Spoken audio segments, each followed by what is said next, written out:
শেখ হাসিনা আর রাজনীতিতে ফিরছেন না। বিবিসিকে জয়। প্রধানমন্ত্রীর পদ থেকে পদত্যাগ করে সোমবার দুপুরে দেশ ছেড়েছেন শেখ হাসিনা।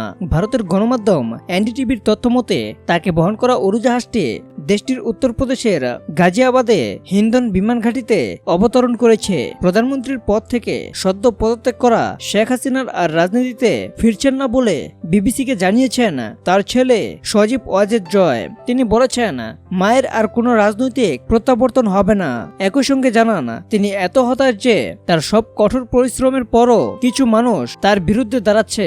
বিবিসি ওয়ার্ল্ড সার্ভিসের নিউজ আওয়ারে কথা বলার সময় জয় আরও বলেন, তার মা গতকাল থেকেই পদত্যাগ করার কথা বিবেচনা করছিলেন।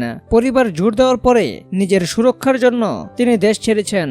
আজ অব্দি প্রধানমন্ত্রীর সরকারি উপদেষ্টা থাকা জয় ক্ষমতায় তার মায়ের রেকর্ডের পক্ষে বলেন, তিনি বাংলাদেশের চিত্র ঘুরিয়ে দিয়েছেন। যখন তিনি ক্ষমতা গ্রহণ করেন তখন এটি একটি ব্যর্থ রাষ্ট্র হিসেবে বিবেচিত ছিল, একটি দরিদ্র দেশ ছিল।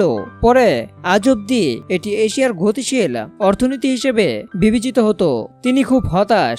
এছাড়াও জয় এই অভিযোগ প্রত্যাখ্যান করছেন যে বিক্ষোভকারীদের দমনে সরকার কঠোর ব্যবস্থা নিয়েছিল।